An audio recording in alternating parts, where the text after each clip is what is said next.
Gifts of love from Meher Baba. Love is a gift from God to man. Obedience is a gift from master to man. Surrender is a gift from man to master. One who loves desires the will of the beloved.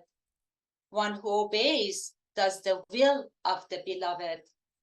One who surrenders knows nothing but the will of the beloved. Love seeks union with the beloved. Obedience seeks the pleasure of the beloved. Surrender seeks nothing. One who loves is the lover of the beloved. One who obeys is the beloved of the beloved. One who surrenders has no existence other than the beloved. Greater than love is obedience. Greater than obedience is surrender. All three arise out of and remain contained in the ocean of divine love. Beloved Avatar Meher Baba Ki Jai. Thank you everybody for coming and bringing your light and love with you. My name is Mehnaz and welcome to MeherSepas 3rd year anniversary. We are very happy and delighted to have Merwan with us today. And he will be sharing about his life, his close proximity, in talking about it, what it was like to live close to the avatar of the age. His parents, as you all know, were Adi and Rhoda Dubash, and they were close disciples of Meher Baba. And Baba himself named Merwan after himself, when he was only a few days old. At the ripe age of 1.5 years, he met Baba. And Farhad will tell you more about it. Let's begin the begin. Jai Meher Baba. Again, our beloved has graced us with the Sahavas. He's gathered us here to give us his Sahavas to himself. And we are here to enjoy that exchange. Baba used to say about, I'm going to read something about Sahavas, so that we kind of have a sense of what his wish was. He said, I want you to be with me, near me, and before me in an entirely different atmosphere. This is, I think, in the Sahavas in 1954, he said that. So that you can freely breathe the air of my personal presence. We must be together as intimately as if we were living under the same roof for no purpose other than that of living with each other and for each other. In other words, he wanted us to feel so intimate with him, so close with him. That is the only way he could share himself with us. If we put him on a pedestal and say, well, I'm sinner and he's God, and so I'm kind of here and he's there, that doesn't do anymore. It used to, but Baba has changed all of that. He says, I am you. I am your weaknesses and I'm your strengths, and be with me, be intimate with me. And so when we have an occasion to have someone who has actually been in beloved Baba's personal presence, in his intimate Sahavas, that brings to this Sahavas so much more of his intimacy. And as you said, everybody knows Adi Dubash and Rhoda Dubash, whom I knew from 1974. And at that time, I think Merwan was studying, so I didn't meet him then. And don't let his looks fool you. You know, he looks like us, like he's from Middle Eastern, but he's really a Canadian. And so, like me, I'm an American, even though I don't look it. At any rate, he's a chartered accountant in Canada. And so, and like most of Baba's true gems, he put him in the middle of his creation so that Adi could automatically share Baba's love in his creation and allow Baba's love and the silence that he's breaking do its work. And he, made of Adi a channel for that work. And so we are recipients of something very special, a very special gift from our beloved. So let's enjoy him. Dear Merwan, please begin. Thank you, Farad. I'm glad I look like everybody else because that makes me no different. So anyway, as Farad said, I'm going to talk to you about some of my experiences with Baba and the contact I had with him and some of the events that happened at the time. You've already got a little bit of background on me, but I'll tell you a little bit more. I've been living now in Toronto in Canada for almost 50 years now. But the first 20 years of my life, I lived in Karachi. That's where I was born. And it was during that time that I had all the contact with Baba. My wife, Ruby, and I, we've been retired now since about, I think, 2005. And since then, we've been going to India regularly. So we spent many months there. And unfortunately, COVID intervened and disrupted it like it disrupted everything else. But we're back to doing that. Last year, we went back again. So hopefully that will now continue. So to start with, I'll tell you a little bit about my parents, Adi and Rhoda Dubash. And I'll tell you about the first meeting that my dad, Adi, had with Baba before I talk about myself. So my dad, Adi, knew about Baba from his school days, which was in the 1930s. And he knew about him through his first cousin called Minu Kharas. I see Gaur is there. And Gaur is his daughter, by the way, Minu's daughter. And they grew up although they were cousins, they grew up like brothers. And Minu first found Baba in, I think, 1931. And since then, every time he'd come back to Karachi, he would talk to my dad and his mother. They were the only two in the family who followed Baba. My dad's father and the other two brothers didn't follow Baba. So he would come and talk to them, this and that. So my dad, from those early days, had begun to follow Baba in his own way. My mother, on the other hand, her family, didn't believe in Baba. In fact, most Parsis in Karachi in that time, in the 30s, 40s, 50s, were anti-Baba. They would say all sorts of things about him, not nice. But when she found that my dad was a follower of Meher Baba, initially she was very upset, but she decided anyway she would marry Adi and was hoping to draw him away from Baba. Of course, instead, she became a close follower of Baba over the years. My dad, as I said, he knew about Baba since the 30s, but he'd never met him for many, many years. And in 1945, my parents married. My dad still hadn't met Baba.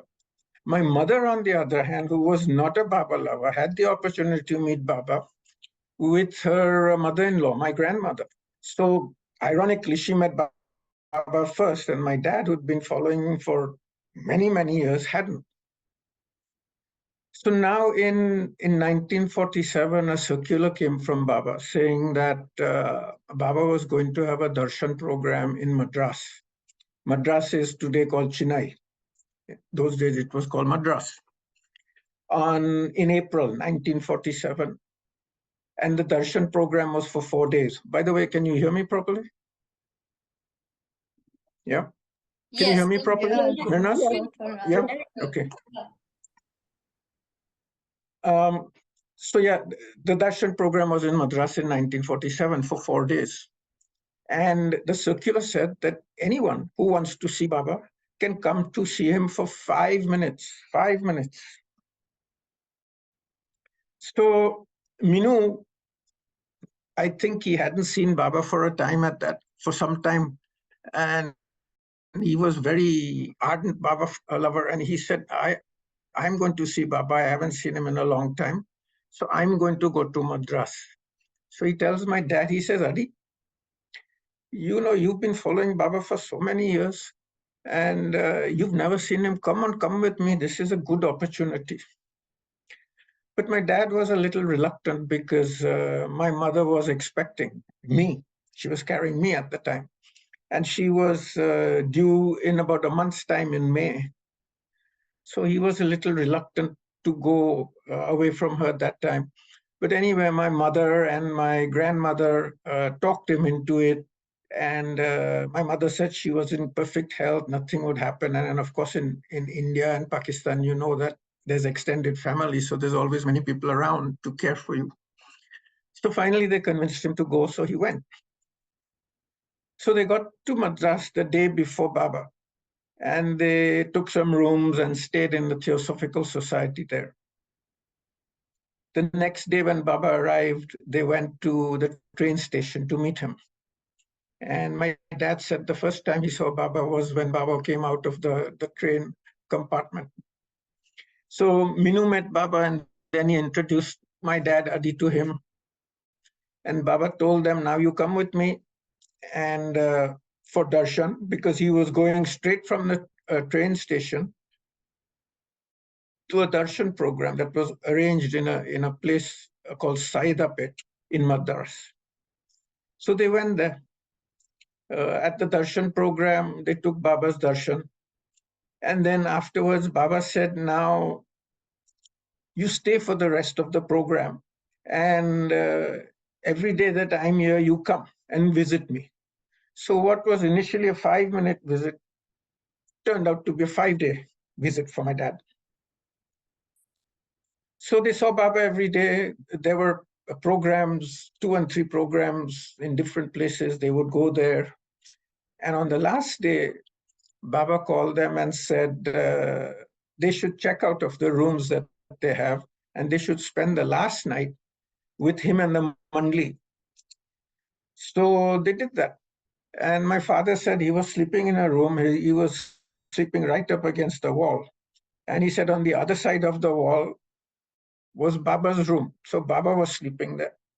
And he said he was so excited by that he hardly slept that night. That whole night he was awake.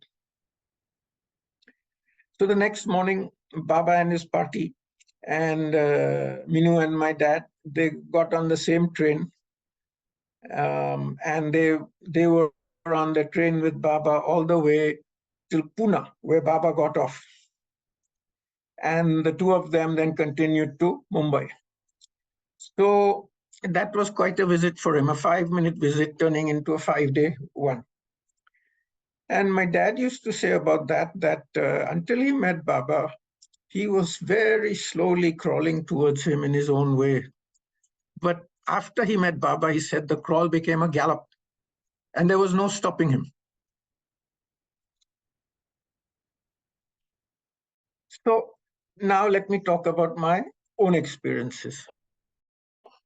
As you heard in the introduction, Baba named me, but I'll tell you how that happened. When I was, of course, when somebody's born in a family, cable, in those days, everything was cable and telegram, no email, none of this electronic stuff. It was all by the old analog communication system that they had. So a cable was sent to Baba informing him of my birth. And next day we receive a cable from Baba saying, "My blessings to Rhoda and her child," and it was signed Baba. Then 2 or 3 days later, another cable comes from Baba saying, "Rhoda Adi boy to be named Merwan. Blessings, Baba." So of course they named me Merwan. Now my mother, who wasn't a Baba lover at the time, remember, said that when she first heard of the name, she said, "I wasn't too pleased because it was an old-fashioned name and I wanted something more fancy and more modern." But my dad said he loved it. So, but of course, once my mother became an ardent Baba follower, she said she wouldn't change the name for anything. So she flipped. Now, over the years, Baba somehow seemed to have a hand in many of the major events, if not all the major events of my life. Well, I told you about naming me now. The next thing, I suppose you can call it major in those days, I had a operation for my tonsils. In those days, that was a proper operation. It wasn't just a little day surgery thing. You had to check into the hospital, get anesthetic, they operated on you, and then you had a recovery for many days. So before something like that happened, we would ask Baba. So Baba said, yes, if the doctors recommend it, then do it. So, and the doctors did recommend it. So with his permission, we had the operation. The next sort of major event in my life, if you like, is the Navjot ceremony that the restaurants have. A lot of you I see are Iranis, so you may know about the Navjot ceremony of the restaurants. That's when the child is initiated into the religion. Now, Baba didn't like ceremonies like that, and my parents knew that. But because of the community, which was quite anti-Baba at the time in Karachi, they wrote to him saying, "Baba, that we would like to have Merwan's Navjot, because if we don't, then the community will ostracize him and they'll do this and they'll do that. So it will be difficult for him." So Baba agreed. And he said, okay, we got a response saying, okay, do Merwan's Navjot, but do on one of the 3 dates that he suggested, which was 16th April, 19th April, or the 11th of May. This was in 1956. And I think my parents chose April 19th. It's so long ago, I'm not 100% sure, but I think that was the date they chose. And in my education also, especially my higher education, he had a hand. When I was still in school, towards the end of my school years, we were in Guruprasad with him, and one day Baba turns to me and says, have you thought of what you would do after you finish your education?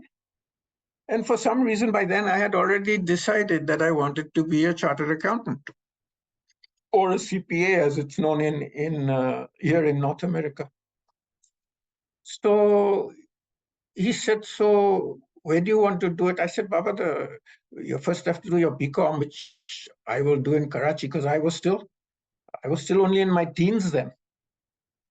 And after that, I can either do it there in Pakistan, or I can go abroad to UK, and the other option was Canada. I'd looked up all that. For some reason, I guess Baba had prompted me or whatever, I'd looked up all that at that early stage. So he asked me a bunch of questions. He asked my dad. My dad said, Baba, the Pakistan is no good because the degree doesn't carry any weight. Nobody respects it. So Baba asked me about the UK and Canada, and then he said, okay, do this. He said, you do your BCom in Karachi. And then for your chartered accountant designation, you go to UK. So that was decided by him also. And then finally, marriage. My wife and I, Ruby and I, were married in 1972. That's 3 years after Baba dropped his body, but see how he influenced it. Again, one day sitting in Guruprasad, just out of the blue, Baba turns to me and says, have you thought of getting married? I was only in my teens then, and I hadn't even thought of it. Before I could say anything, my dad jumps in and says, Baba, he's already married. So Baba said, what's he saying? You're already married? I said, Baba, he's a little crazy, you know. So all of a sudden, Baba got very serious. Baba said, there were a few other people in the room. Baba said, is this how you respect your father in front of everybody? There's all these people here and you're calling your father crazy? I said, Baba, you've always said that in your darbar, meaning in your court in front of you, you can say whatever you like about anybody, your mother, your father, sister, grandfather, anybody, you can say whatever you like. So he looks at me and he says, only here. You're only saying this here. I said, yes, Baba. He said, you wouldn't say it outside over there in the world. I said, no, Baba. He looks to my father and said, he wouldn't say that, would he, Adi? My dad, who was quite strict, said, he dare not, Baba. So then Baba, of course, his seriousness disappears and he says, remember, only here. I said, yes, Baba. So then he comes back to the marriage topic and he says, so what are they saying that you're married? I said, Baba, you said some things about me earlier on when I was young, and so they say, my dad said, we want to keep him single so that he can serve you, Baba. So Baba says, don't listen to them. Don't listen to them. If you want to get married, you get married. Now, for Baba to say, don't listen to them about your parents is most unusual. Normally, he would say the opposite. He would say, you must listen to your parents. You must respect them. Do what they say. Here he's telling me, don't listen to your parents. And if you want to get married, get married. So, of course, when the time came and I wanted to marry Ruby, there was no resistance from my parents because Baba had said this. Now, with hindsight, actually, I realized many years later that if Baba hadn't said that, and I had decided then to marry Ruby, there would have probably been a big fight in the family. But Baba got rid of all that while he was still in the body by asking me this question and then bringing up the topic. So the first time now I met Baba was in 1948. As somebody mentioned in the introduction, I was a year and a half, little more than a year and a half. I met him in Nagar only, in Khushru quarters, which we now call Mir Nazar, the trust office in Ahmednagar. Those of you who are familiar with the trust office, when you walk in the gate, the building opposite you is where the accounts office is located, in the rooms on the left side. And there are two big rooms. And in those days, Baba used to use those rooms as meeting rooms where he would meet people. And the date we met him was 31st December, 1948. It's an easy date to remember. There was a group of us from Karachi who had come, my parents, myself, Minu Kharas, and a few other, my grandmother, a few other Baba lovers from Karachi were also there. So Baba first called Minu into the room and then talked to him, and then he asked Minu to bring me into the room. Not my parents, he asked Minu to bring me into the room. Now, this is quite usual for Baba. When somebody brings you to Baba, Baba would also always ask that person to introduce the newcomer to him. So since Minu had brought our family to Baba, Baba asked him to bring me to him. So Minu took me in. They say Baba took me in his hands, played with me in his lap for a few minutes, and then afterwards put me on the floor. And then he asked my parents to come in. Sent Minu to bring my parents in. While they were chit-chatting, I must have crawled on the floor somewhere and sat on the back of the hall. And all of a sudden I said, Baba. So Baba looks up and points to me and says that out of many on the waiting list, I have selected him. So that was a short meeting. I think it was only a day after which all of us returned back. And after this, I've met Baba quite a few times in the 50s, in the 60s, including some big programs like the Mass Darshan program at Wadia Park in 54 and the East-West Gathering in 62. Most of these were short meetings for a day or a few days. But in the 1960s, we were very lucky to have had 3 long stays with Baba for 6 to 7 weeks in Guruprasad in Pune. So I'm going to tell you about our 1960 visit with Baba and Guruprasad. That was the first year first of the 3 visits in Guruprasad.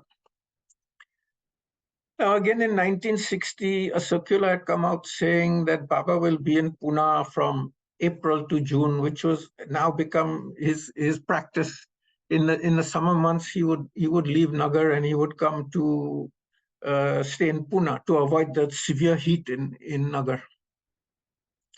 And the circular said that, I forget the dates now, but during such and such a period, every Sunday, Baba will give a public darshan program to his lovers.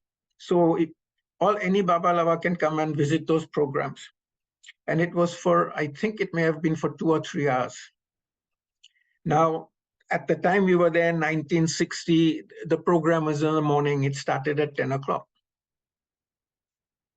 So my parents, who by now were very ardent Baba lovers, they had last seen him in 1958, which was the Savas in Meherabad that Baba had. So for 2 years now, they hadn't seen them. So they were really keen and anxious.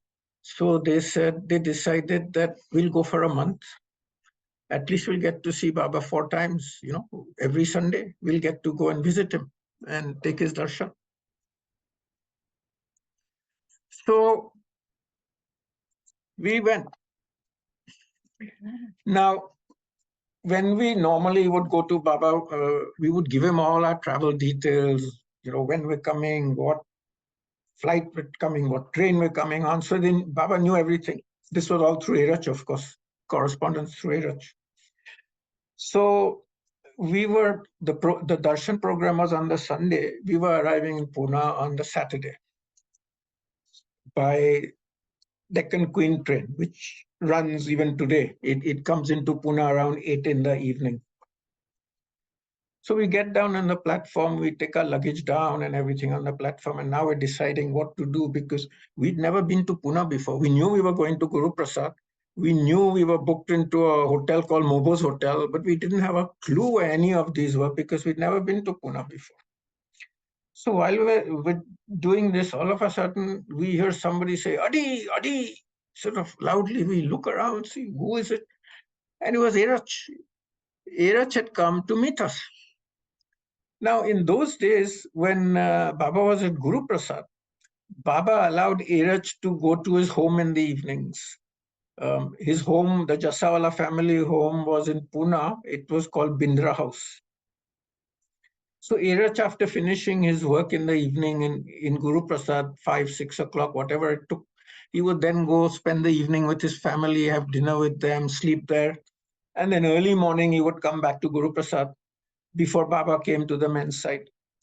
So I suppose Baba must have told Erach that, since you are there, go and help them out a little bit. They don't know Pune, show them where to go, what to do. So Erach had come to pick us up. So he took us to the hotel and settled us in. This Mobo's Hotel was also on Bun Garden Road, the same road as Guruprasad. It's like literally a 5-minute walk from Guruprasad, very convenient. So Erach then says, now remember, the program is at 10 o'clock. Don't be late, not even 1 second late. He says, in fact, come early. So he repeated that 2 or 3 times before he left.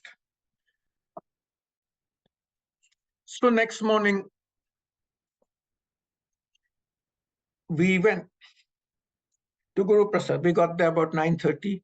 You probably have seen Guruprasad in the movies, you know, the grand marble staircase in the front. It leads up to the veranda. And then you walk and there's the big doors that open up, sort of half wood, half glass, so that you can see into the main hall of Guruprasad. So the door was shut and the line had formed outside. And since we were early, we were still on the veranda. We hadn't yet got shifted into the garden because the line eventually moved into the garden, into the grounds. 10 o'clock sharp, we could see through the glass that a door on the right side opened. And Baba came out in his white sadra and his pink coat. And he goes to the end of the hall and sits in the chair that was for him. And then, of course, the doors open. The doors open, so the line goes. The process was that you first took Baba's darshan, and then you sat in the hall for the program, for the remainder of the 2 or 3 hour program. So our turn came, we took Baba's darshan. And then Baba turns to my dad, Adi, and says, from tomorrow, he says, you come at 8 in the morning, and at 12 o'clock, when I go in for lunch, you go have your lunch, and then come back before 2, because by 2 o'clock, I come back onto the men's side. And then stay with me till I retire at the end of the evening. He says, come every day from tomorrow. And then he turns and he points to my mother, Rhoda, and myself, and he says, Rhoda and Merwan, they should come with you also every day, but in the mornings from 8 to 12, and then they should go home.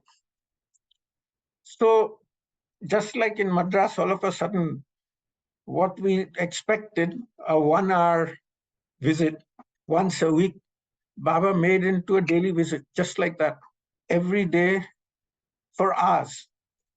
Now we had the opportunity to be with him. So initially, my dad, of course, went all day, but my mother and I went in the mornings from 8 to 12. Now, after about a week of this, I remember this is 1960, I was 13 years old, right? I was a young guy. I was very fidgety. I could never sit long in one spot. I love to go and play outside. I would play marbles, cricket, fly kites, whatever you can think of with my friends. I was not someone to sit. So for 1 week now, sitting in front of Baba in that hall in the morning for 4 hours, I started to get bored, believe it or not. So I started pestering my parents. I said, you know, I'm getting bored. I want to go to Panjikani. You might wonder why I want to go to Panjikani. You know, Panjikani was where Baba has his cave. Well, my mother's first cousins had a boarding school in Panjikani in those days. Panjikani is famous for its boarding schools even today. And I'd spent some time with them. Of course, you know, boys' school. It had a tuck shop. It had sports facilities. It had a track that would go up to the tableland that Panjikani has. You know, the flat mountain tops. So I had a great time over there. So I said I want to go there. So I must have pestered them a lot, because they eventually did write a letter. Mom did write a letter to her cousin asking whether I could come. But then, since they had sent the letter, they also had to tell Baba. So they told Baba. They said, Baba, Merwan says he's getting bored. They didn't even say it diplomatically. They said he's getting bored and he wants to go to Panjikani. So Baba made a face. He said, he's getting bored. So he thought about it for a few seconds and he says, okay. In that case, he says, from tomorrow, let him come in the afternoons also with Adi. So at the time, I thought, oh, now in the afternoons, I have to sit here for like 2 and 3 hours and I'm really going to get super bored. But look how wrong I was. The difference between the morning and afternoon was like night and day as far as I was concerned as a 13-year-old at that time. In the mornings, what used to happen, Baba would be there people would come, they would visit him, he would chit chat with them, or they would ask some questions that they had to him, this. And like that, the whole morning would get passed. Sometimes Baba would give a message, a discourse, something like that. And there would be 20, 30 sometimes. Although that Mandali hall room that Baba used in Guruprasad was a small room, it would be jam-packed. So that's how the morning would pass. So we would just sit there and we would listen to all this. The afternoons were completely different. When Baba came back at 2 o'clock, he would then at 12 o'clock, he would go to the ladies' side, he would spend some time with them, have his lunch, and come back at 2 on the men's side again. So when he came back at 2 o'clock, the first thing that would take place was Erach would read the correspondence to him, the day's correspondence, whatever letters had been received for Baba. And Baba would respond to them. In fact, Erach had become such an expert on this that he would read the letter and he would say, Baba, I'll tell them this, I'll tell them that, I'll tell them to do this, do that. And Baba, in 90% of the cases, Baba would say yes. Occasionally, he would say, no, give them this, tell them this, tell them. He would instruct Erach what to say. So after that correspondence was done, Baba would look around to everybody who was there and say, is there any other work to be done, like work-related items? So they would say no. Now in the afternoon, I forgot to mention, in the morning, I told you there could be quite a few people. In the afternoon, there were maybe 10, 12 people. And on the weekends, there might be a little more because some of the close followers of Baba from Bombay, because they had holidays, they would come on the weekend. So there might be a few more on the weekend. So Baba would ask, is there any other work to be done? So if the Mandali was sitting there, would say, no, Baba, there's nothing. So Baba would say, okay, that's it, no more work. Say, yes, Baba. So he would say, okay. He would gesture like this, means let's play cards. So the pack of cards would come out. And the first day I was there in the afternoon, Baba asked me, do you know how to play Laris? I said, no, Baba, I love playing cards, but I've and I did as a young boy, I played a lot of card games for fun. And but I said, Baba, no, I've never played Laris before. So he says, okay, you sit and you watch for a couple of days, and then you see, then we'll see after that. So I said, okay. But then he turns to me, he said, but he says, I don't want you to get bored.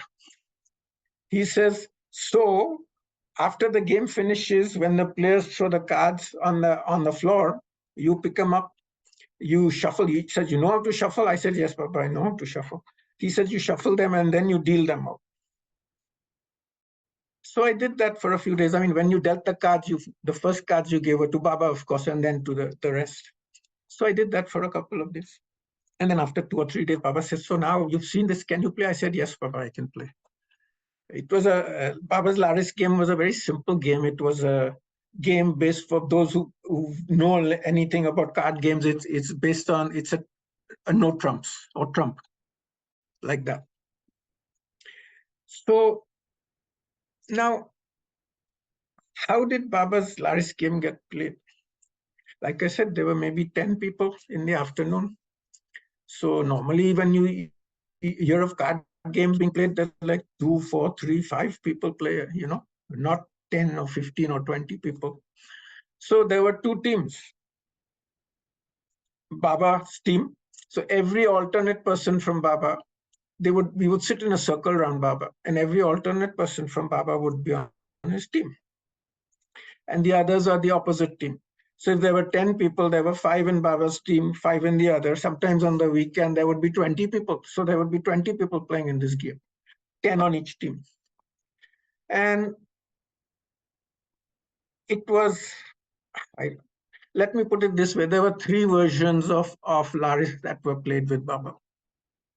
The most fun one, which Baba liked the most, and which was done most frequently, was where everybody would cheat. Cheating was allowed by everybody. Baba would show cards to his partner. The other opposition would show their cards to everybody, and there would be massive amount of cheating and chit-chat. And talk going on back and forth. And Baba would enjoy that. The second version was sometimes Baba would say, now today you should play seriously. He said, you mustn't cheat. So I said, okay, no cheating. So we'd be playing quite seriously like this, and all of a sudden somebody would look up and Baba would be showing his cards to his team. I said, Baba, you're cheating.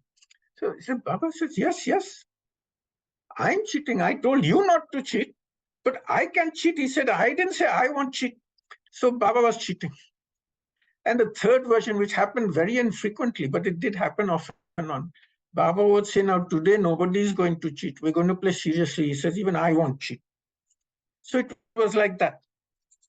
And it was a lot of fun, a lot of noise.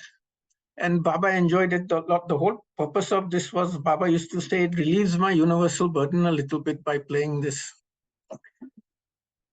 And at the end of the game, whoever the team that lost had the privilege of rubbing their nose on the floor in front of Baba. So whether it was Baba's team or the opposite team, the loser would rub their nose on the floor. Of course, Baba wouldn't do it, but everybody else and his team would do it. And Baba would say so often, he would say, you don't know how lucky you are to rub your nose on the floor in front of me like this. So that was one of the things that went on in the afternoon. The other thing that was going on in the afternoon was Baba in those days used to go to house visits. It's just what it says.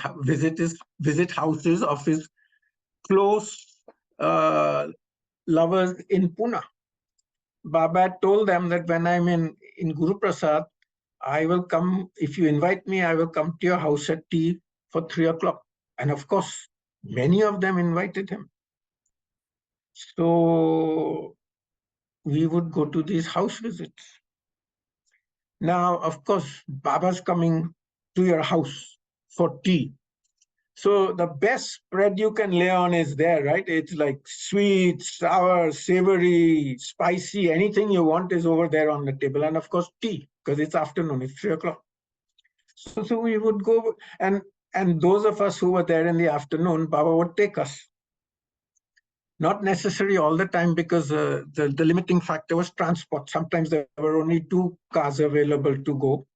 So Baba would always have people like Erach, Mirji, Nariman, if Nariman was there with him, and the others who were there, he would rotate them. So he would take them on one visit, and the others who didn't go on that visit, they would go on the second visit, like that. So we got to go to all these house visits. Sometimes 3 cars would go if there was a 3rd car available also. So I remember one house visit quite clearly. It was at Madhusudan's house. You must have heard the name Madhusudan, right? He's the one who's written all these ghazals of Baba. He's written his Hindi Aarti, his Marathi Aarti. Baba would ask Madhusudan that, or tell him that, all these other people in Pune are inviting me to tea at their house. But you, who are so close to me, you haven't invited me. Come on, I'm waiting, he would say. And Madhusudan would say, Baba, you know why I don't invite you. My house is so small. All of you won't even fit in. It's that small. So he would always have that excuse. And this would go on back and forth few times. And then finally, one day, Baba told him that, you still haven't invited me for tea. So I am going to invite myself to tea at your place. And on such and such a day at 3 o'clock, I will come to your house for tea. What could Madhusudan say? Of course, he said, yes, Baba. So that time, I think there were 3 cars. And Madhusudan lived in the old city of Pune, congested area. Guruprasad was out in the camp area, which is open. And in those days, today everything's congested. It was open and nice. But Madhusudan lived in the old area of Pune, which was quite crowded. So we went. Now, the host had been told for these house visits that you can invite only your close family and your very, very close friends. nobody else, because Baba didn't want a big crowd there. And the other condition was that you shouldn't tell anybody in your neighborhood that Meher Baba is coming to visit you, because Baba didn't want a big crowd. But in this case, for some reason, the neighbors found out that Baba was coming to visit Madhusudan's house. So when we got to his house, the streets were packed with people. We were wondering where all these people came from all of a sudden. And when Baba's car stopped and he came out of the car, of course, in India, it's quite common. People rush towards him to touch him, somehow to get a touch of him or something. So we who were with him, we had to cordon off Baba by holding hands to make sure that nobody touched him, because then it could get rough and Baba could get hurt. So that way we took him into the house. So Baba had told us before we went to Madhusudan's place that his house is very small. So all of us will not be able to go in at the same time. So he says, I only want half to go in first. The other half will wait out. And then once the half was inside has eaten and had their tea, they'll come out and the others will come in. So we did that. So I remember that visit. There were quite a few other visits, but I really don't remember too much of the details, other than having a nice feast. Baba would tell us kids, the other two kids who were there with me were the twins, Rustam and Saurabh. Baba would tell us that when you go there, eat your full stomach. In Gujarati, he would say, "Dabao ine khajo," means eat as much as you can. And we would do that. But of course, knowing that we were part of Baba's party, even though we were in our early teens, we were on our best behavior in all those visits. You know, we would be very well behaved and everything else. Now, another thing that happened during that stay with Baba was that one afternoon, Baba comes back to the men's side and he sits down and he points to us three guys, and he says, the twins and myself, and says, I hear you're making too much noise in the afternoons. Pendu can't get his sleep. Now, Pendu, after, as you know, was one of Baba's Mandali, was seriously injured in the accident, in the 1956 accident in India. So Pendu needed his afternoon sleep, rest. He needed to rest. So Baba says, you must be quieter now so that Pendu is not disturbed. So we said, yes, Baba, we'll try and be much quieter. And we thought we had. Except 3 or 4 days later, Baba comes back in the afternoon and says, I thought I told you three to be quiet, but Pendu tells me he still can't sleep because you're disturbing him. So we said, Baba, sorry, we thought we were much quieter. But he said, okay, from now on, he says, if you are in Guruprasad between 12, that's 12 noon, and 2 o'clock in the afternoon, you have to keep silent. You can't speak so that you don't disturb Pendu. So we said, okay. So from that day on till for the rest of our stay, between 12 and 2 in the afternoon, I had to keep silence. Then Baba says, I also hear that somebody's playing the harmonium. Who is it? So I said, Baba, it's me. So he says, what are you doing? I said, Baba, I was trying to see if I could play your Gujarati Aarti on it. This is, I said, the Meher Raj Gujarati Aarti. That's the first Aarti of Baba's that was written by Adi Senior, Adi K. Irani's brother Rustam. So Baba says, so can you do it? I said, Baba, yes, like this with 2 fingers, not very well. So he said, but you can do it. I said, yes. So he said, he did this, which means, let me hear it. So I bring the harmonium and I play it with my 2 fingers. And Baba doesn't say it's good or bad or anything, no comment. But he says, this gives me an idea. What was his idea? He said, we'll play a joke on the women Mandali. He said, I'll tell them that three famous qawwals. Qawwals are the people who sing qawwalis. Baba loved qawwalis, right? Have come and they want to perform in front of me. And they should come and listen. So immediately he rings there was a bell in that room, and you rang the bell to call the women from inside. So either Dr. Gaver or Rano would respond. So Dr. Gaver came. So Baba tells her that, tell Mehera that on such and such a date at 3 o'clock in the afternoon, three famous qawwals are going to come and perform in front of me. And she should come, they should all come and listen. So Dr. Gaver says, yes. She says, who are the three qawwals? The three qawwals are the two twins and myself. None of us know a ghazal, we don't know a qawwali, we don't know a line of anything, we don't know how to play the harmonium other than this Baba's Aarti that I played with 2 fingers, we know nothing. So luckily at that time, Baba's secretary, Adi Senior, Adi K. Irani was there in Guruprasad. He would normally not be in Guruprasad with Baba, he would be in Nagar doing his work. But he came to Guruprasad for a few days because he had some work to deal with Baba. So we grabbed him and Adi was a very accomplished singer, with ghazals and qawwalis. So we said, Adi Kaka, you have to help us. We don't know a line of a qawwali or anything, and we have to do this. So I agreed. I think he gave us 1 or 2 verses of a qawwali, and he gave us the melody. And then he had to go because he was going back to Nagar. So we worked on this as much as we could. We couldn't do anything in the afternoon because we had to keep silent. So, the day comes. Now, Baba had told us 2 things for that particular day. He says, you must wear something like a turban on your head, so wrap some cloth around your head. So the Mandali found some pieces of cloth to wrap around her head so that it looked like a turban.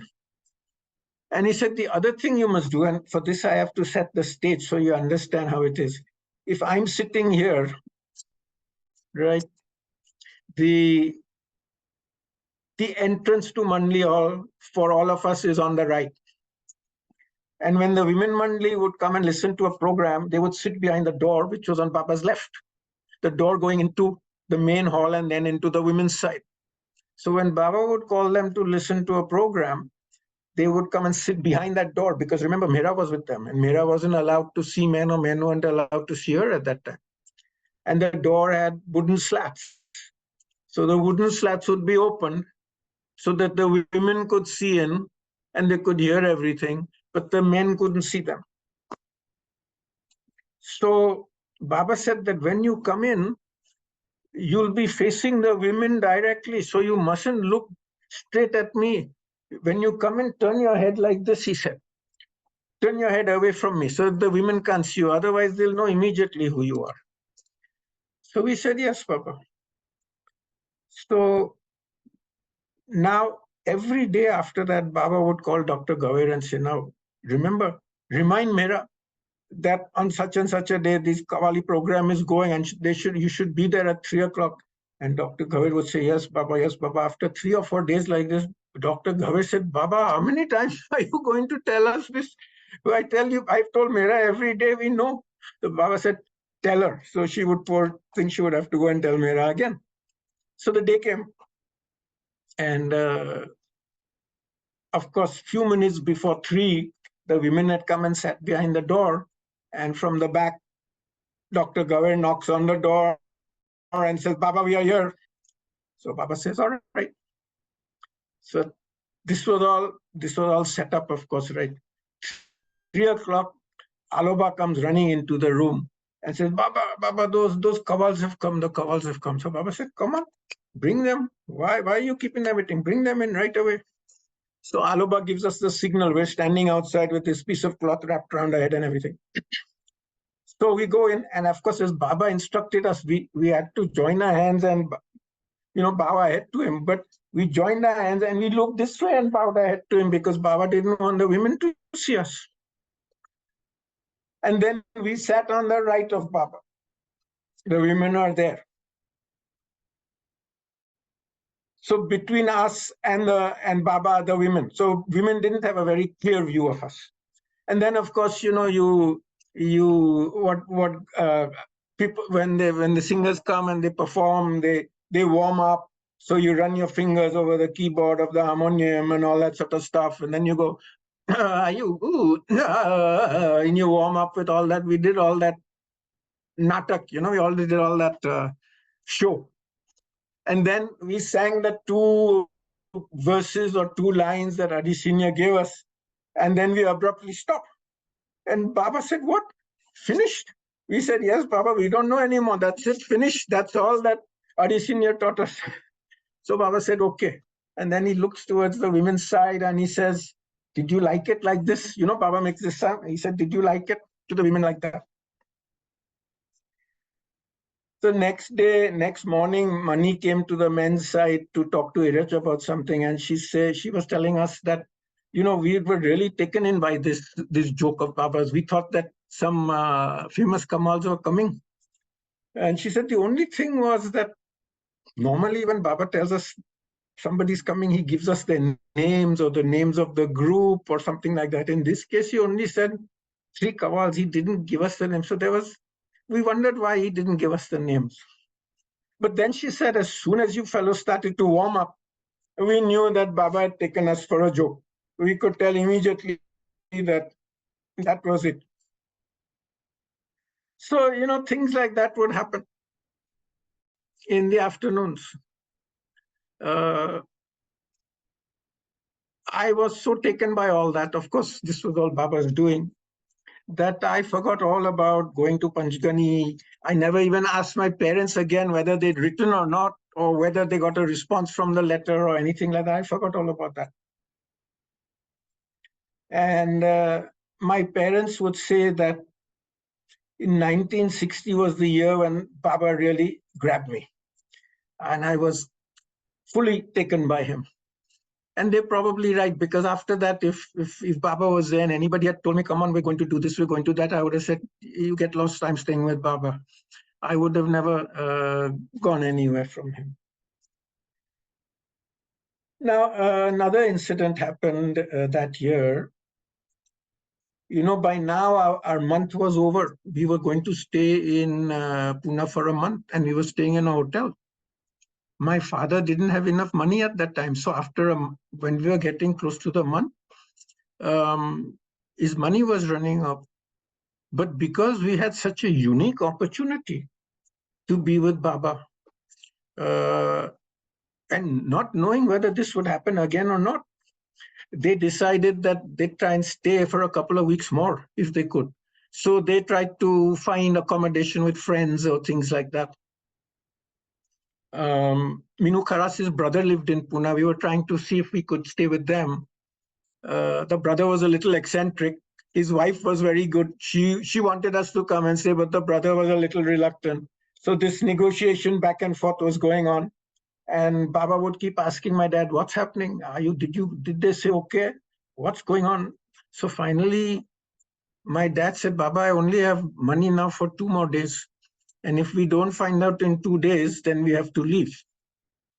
So Baba says, "Okay, you do this. If they say no, then you, Adi, you come and stay in Guruprasad with the Mandali.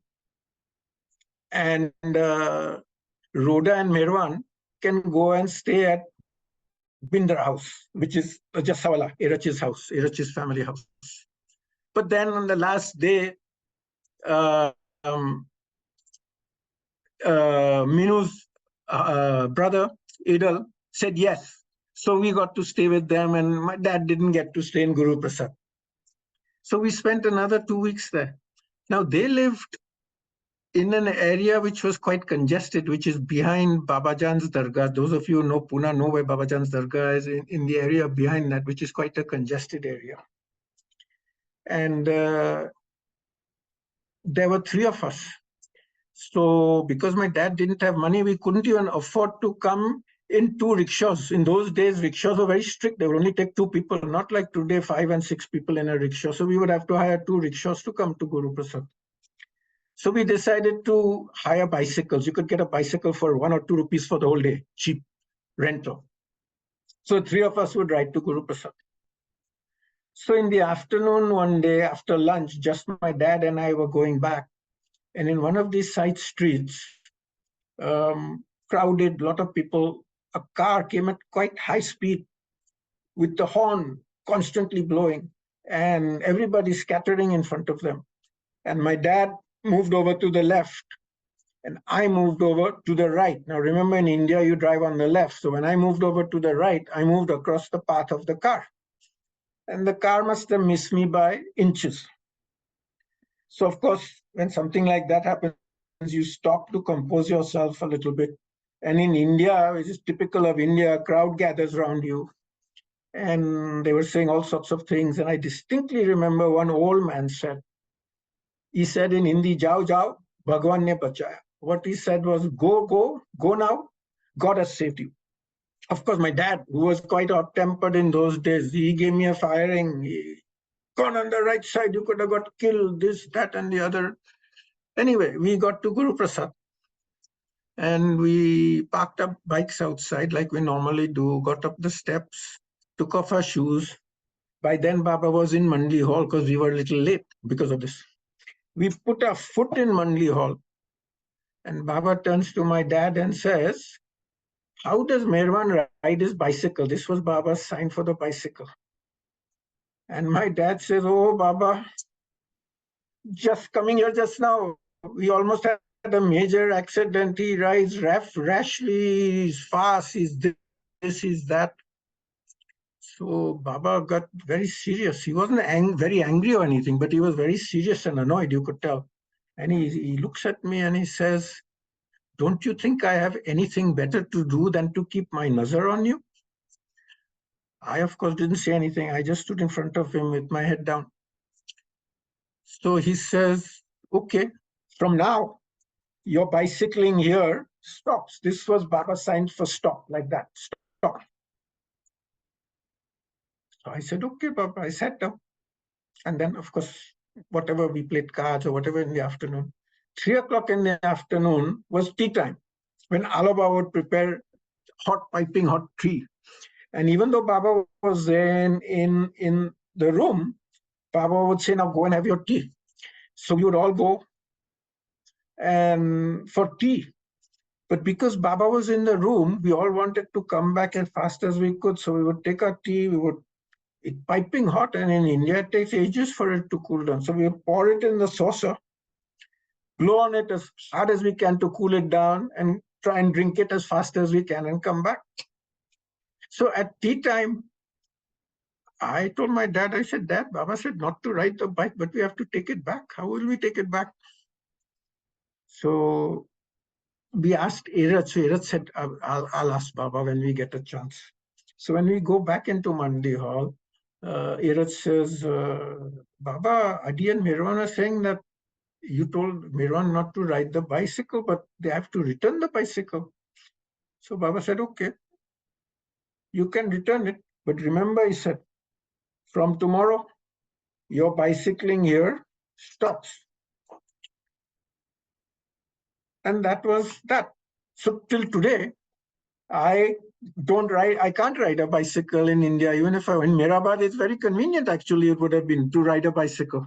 But because of Baba's order, I can't ride a bicycle in India. The other thing that, that I didn't mention that happened in the afternoons was some of his close lovers would say, "Baba, on Sunday is my birthday or our anniversary or something like that. So I'd like to give a lunch to all the people who are here." So Baba would allow them to do it. And so in the afternoon, on the front veranda of Guruprasad, lunch would be prepared. We would sit on the floor, the men on the men's side, women on the women's side. And on the women's side, there was a bench. And Baba would sit there on the bench. And we would sit on the floor and we would eat either in those metal thalis that they use in India, the round ones, or on a banana leaf.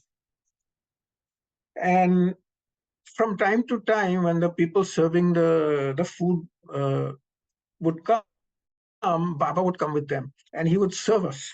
So if there was rice, you have that flat spoon which you serve rice with. Baba would come, put the spoon in, put it in your thali, and you would say, "Thank you, Baba, that's enough."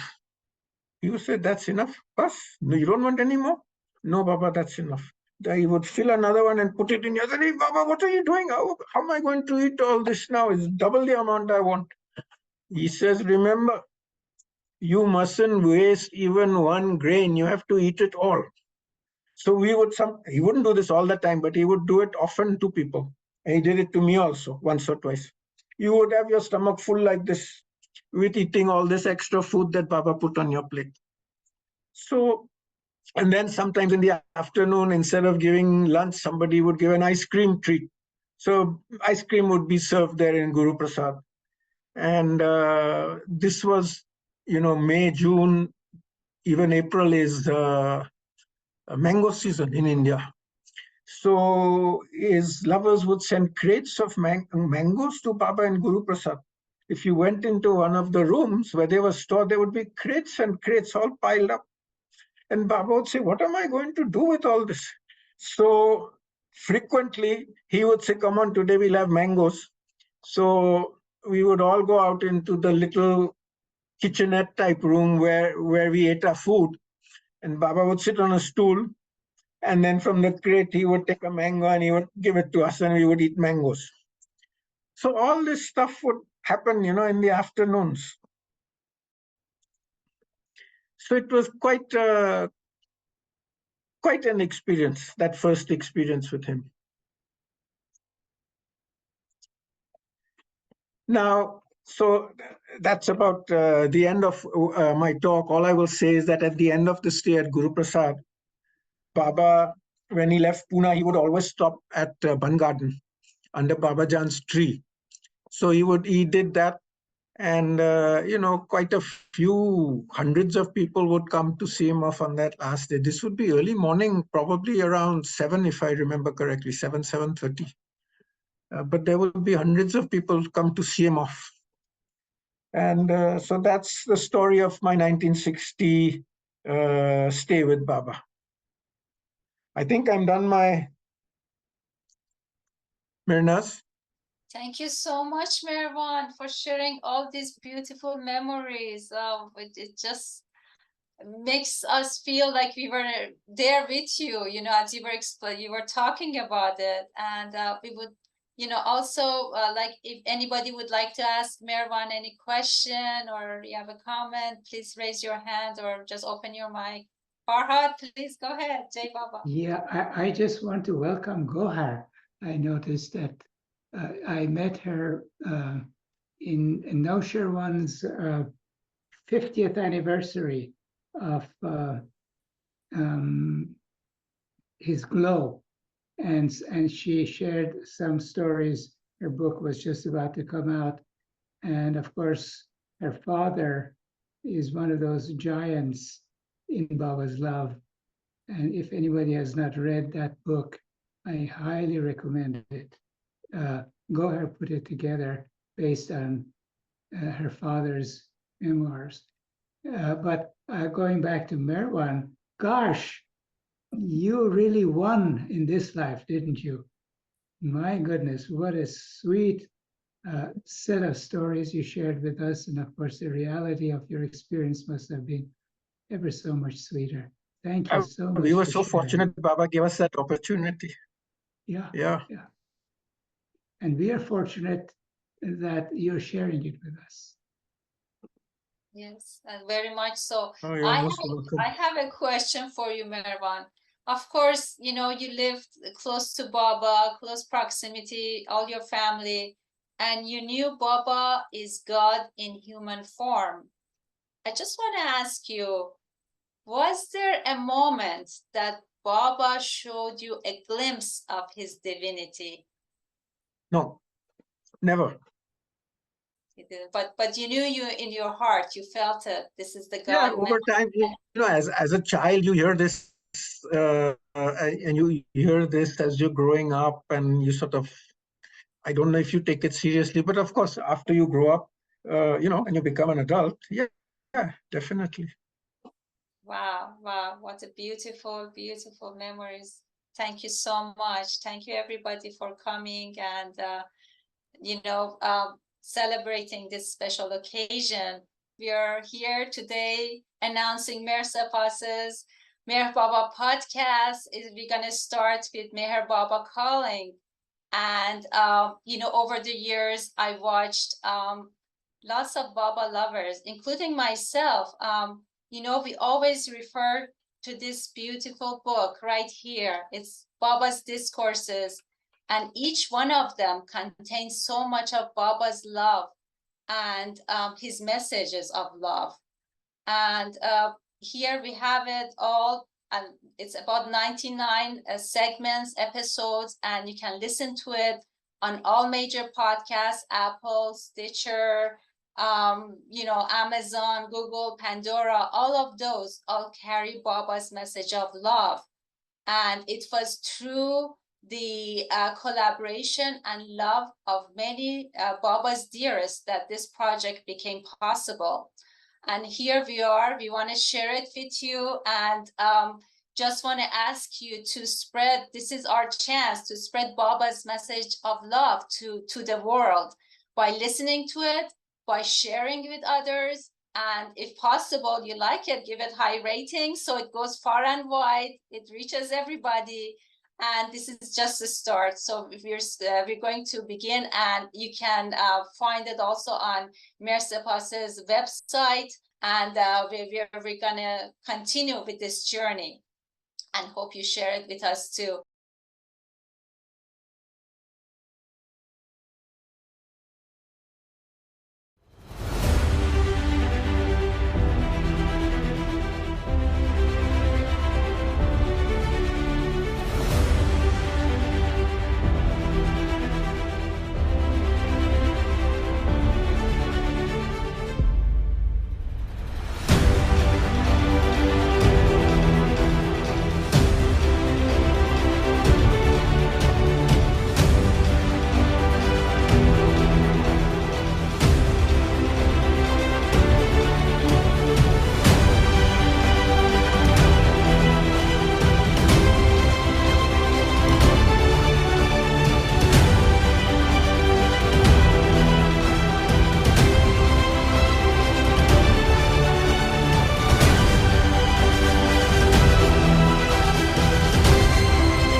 Who's calling?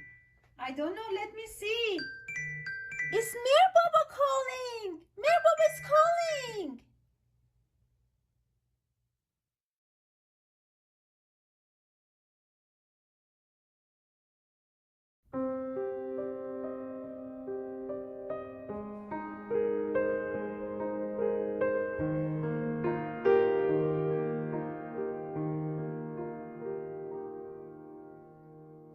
Part 1. Come all unto me. The call of Baba is God's voice. Age after age, when the wick of righteousness burns low, the avatar comes yet again to rekindle the torch of love and truth. Age after age, amidst the clamor of disruptions, wars, fears, and chaos, rings the avatar's call. Come all unto me. The time is come, and I repeat the call, and bid all come unto me. I have emphasized in the past, I tell you now, and shall age after age forevermore repeat, that you shed your cloak of life and realize existence, which is eternally yours. I have only one message to give, and I repeat it age after age to one and all. Love God.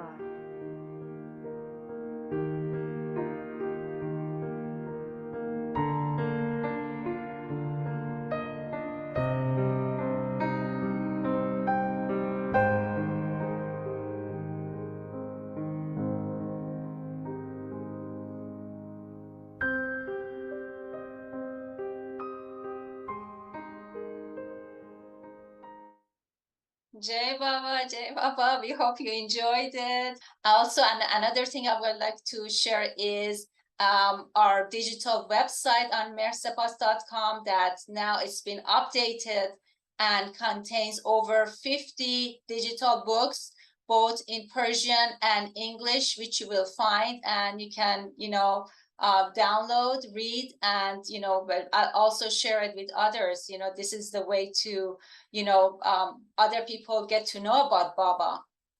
And as we go on, we will,